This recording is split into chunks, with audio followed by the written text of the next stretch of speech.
शुरू अल्लाह का नाम लेकर जो बड़ा मेहरबान निहायत रहम वाला है। यासीन, कसम है कुरान की जो हिकमत से भरा हुआ है। ए मोहम्मद सल्लल्लाहु अलैहि वसल्लम, बेशक तुम पैगंबरों में से हो, सीधे रास्ते पर हो।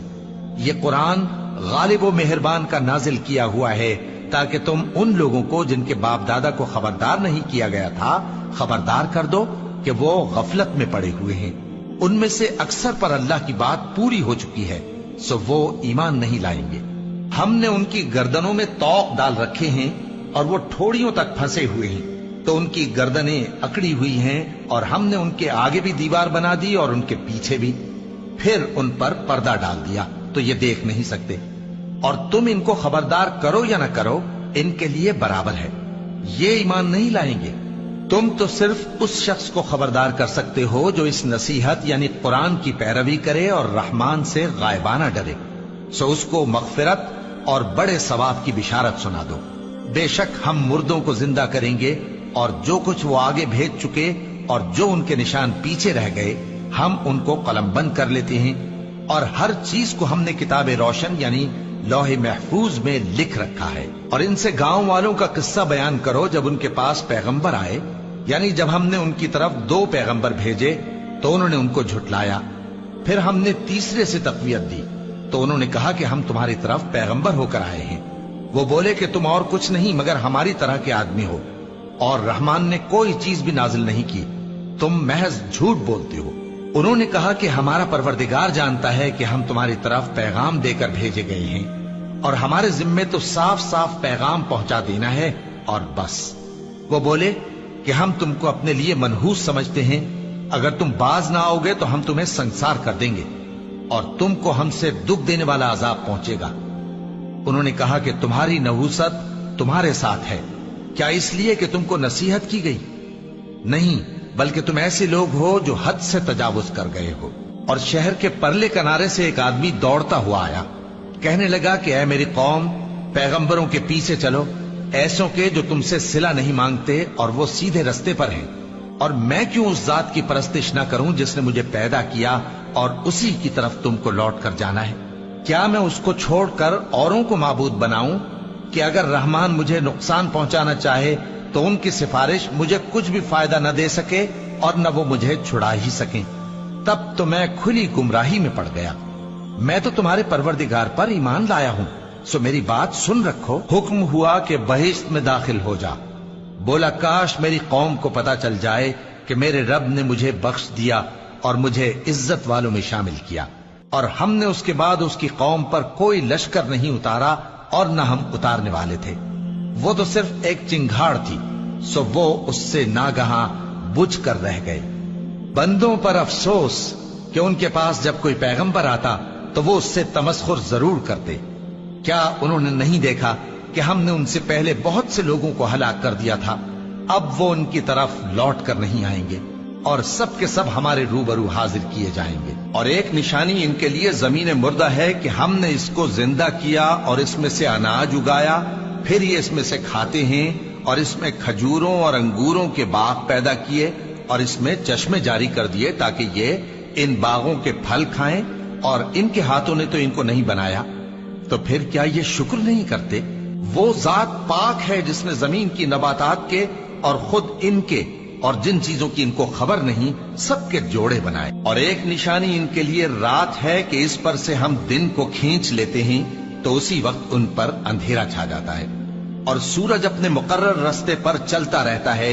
ये उस गालिब व दाना का मुकर्रर किया हुआ अंदाजा है। और चांद की भी हमने मंजिलें मुकर्रर कर दी, यहां तक के घटते घटते खजूर की पुरानी शाख की तरह हो जाता है।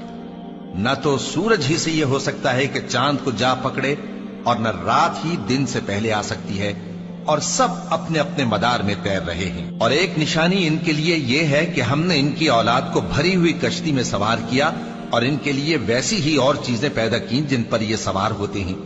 और अगर हम चाहें तो इनको गर्क कर दें, फिर न तो इनका कोई फरियाद रस हो और न इनको रिहाई मिले, मगर ये हमारी रहमत और एक मुद्दत तक के फायदे हैं। और जब इनसे कहा जाता है कि जो तुम्हारे आगे और जो तुम्हारे पीछे है उससे डरो ताकि तुम पर रहम किया जाए, اور ان کے پاس ان کے پروردگار کی طرف سے کوئی نشانی نہیں آتی مگر اس سے منہ پھیر لیتے ہیں۔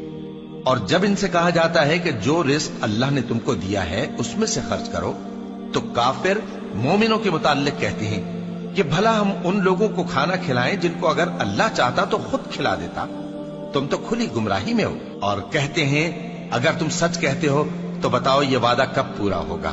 یہ تو ایک چنگھاڑ ہی کے منتظر ہیں جو ان کو اس حال میں کہ باہم جھگڑ رہے ہوں گے آ پکڑے گی، پھر نہ تو یہ وصیت ہی کر سکیں گے اور نہ اپنے گھر والوں میں واپس جا سکیں گے۔ اور جس وقت سور پھونکا جائے گا یہ قبروں سے نکل کر اپنے پروردگار کی طرف دوڑ پڑیں گے، کہیں گے ہائے بربادی، ہمیں ہماری خوابگاہوں سے کس نے جگہ اٹھایا۔ یہ وہی تو ہے جس کا رحمان نے وعدہ کیا تھا اور پیغمبروں نے سچ کہا تھا۔ وہ تو صرف ایک زور کی آواز ہوگی کہ سب کے سب ہمارے روبرو آ حاضر ہوں گے، پھر اس روز کسی شخص پر کچھ بھی ظلم نہیں کیا جائے گا اور تم کو بدلہ ویسا ہی ملے گا جیسے تم کام کرتے تھے۔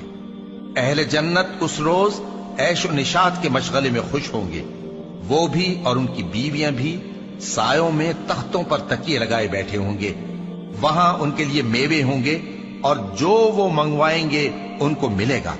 ان کو پروردگار مہربان کی طرف سے سلام کہا جائے گا اور وہ فرمائے گا کہ گناہ گارو تم آج الگ ہو جاؤ۔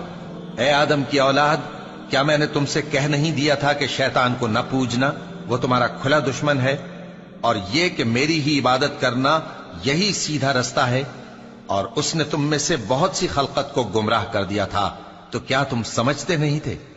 یہی وہ جہنم ہے جس کے تمہیں دھمکی دی جاتی تھی، جو تم کفر کرتے رہے ہو اس کے بدلے آج اس میں داخل ہو جاؤ۔ آج ہم ان کے منہوں پر مہر لگا دیں گے اور جو کچھ یہ کرتے رہے تھے ان کے ہاتھ ہم سے بیان کر دیں گے اور ان کے پاؤں اس کی گواہی دیں گے، اور اگر ہم چاہیں تو ان کی آنکھوں کو مٹا کر اندھا کر دیں، پھر یہ رستے کو دوڑیں تو کہاں سے دیکھ سکیں گے؟ اور اگر ہم چاہیں تو ان کی جگہ پر ان کی صورتیں بدل دیں، پھر وہاں سے وہ نہ آگے جا سکیں اور نہ پیچھے لوٹ سکیں۔ اور جس کو ہم بڑی عمر دیتے ہیں تو اسے تخلیق میں اوندھا دیتے ہیں، یعنی اسے بچپن کی کمزوری والی حالت کی طرف لوٹا دیتے ہیں۔ تو کیا یہ سمجھتے نہیں؟ اور ہم نے ان کو یعنی اپنے پیغمبر صلی اللہ علیہ وآلہ وسلم کو شعر گوئی نہیں سکھائی اور نہ وہ ان کو شایع ہی ہے، یہ تو محض نصیحت ہے اور صاف صاف قرآن ہے، تاکہ اس شخص کو جو زندہ ہو خبردار کرے اور کافروں پر بات پوری ہو جائے۔ کیا انہوں نے نہیں دیکھا کہ جو چیزیں ہم نے اپنے ہاتھوں سے بنائیں ان میں سے ہم نے ان کے لیے مویشی پیدا کر دیے اور یہ ان کے مالک ہیں، اور ان کو ان کے قابو میں کر دیا تو کوئی تو ان میں سے ان کی سواری ہے اور کسی کو یہ کھاتے ہیں، اور ان میں ان کے لیے اور فائدے اور پینے کی چیزیں ہیں، تو کیا یہ شکر نہیں کرتے؟ اور انہوں نے اللہ کے سوا اور معبود بنا لیے ہیں کہ شاید ان سے ان کو مدد پہنچے، مگر وہ ان کی مدد کی ہرگز طاقت نہیں رکھتے، اور وہ ان کی فوج بنا کر حاضر کیے جائیں گے تو ان کی باتیں تمہیں غمناک نہ کر دیں۔ یہ جو کچھ چھپاتے اور جو کچھ ظاہر کرتے ہیں ہمیں سب معلوم ہے۔ کیا انسان نے نہیں دیکھا کہ ہم نے اس کو نطفے سے پیدا کیا، پھر وہ تڑاک پڑاک جھگڑنے لگا اور ہمارے بارے میں مثالیں بیان کرنے لگا اور اپنی پیدائش کو بھول گیا، کہنے لگا کہ جب ہڈیاں بوسیدہ ہو جائیں گی تو ان کو کون زندہ کرے گا؟ کہہ دو کہ ان کو وہ زندہ کرے گا جس نے ان کو پہلی بار پیدا کیا تھا، اور وہ ہر طرح کی تخلیق کو جانتا ہے، وہی جس نے تمہارے لیے سبز درخت سے آگ پیدا کی، پھر تم اس کی ٹہنیوں کو رگڑ کر ان سے آگ نکالتے ہو۔ بھلا جس نے آسمانوں اور زمین کو پیدا کیا، کیا وہ اس بات پر قادر نہیں کہ ان کو پھر ویسے ہی پیدا کر دے؟ کیوں نہیں؟ اور وہ تو سب کچھ پیدا کرنے والا کامل علم والا ہے۔ اس کی شان یہ ہے کہ جب وہ کسی چیز کا ارادہ کرتا ہے تو اس سے فرما دیتا ہے کہ ہو جا، تو وہ ہو جاتی ہے۔ وہ ذات پاک ہے جس کے ہاتھ میں ہر چیز کی حکومت ہے، اور اسی کی طرف تم کو لوٹ کر جانا ہے۔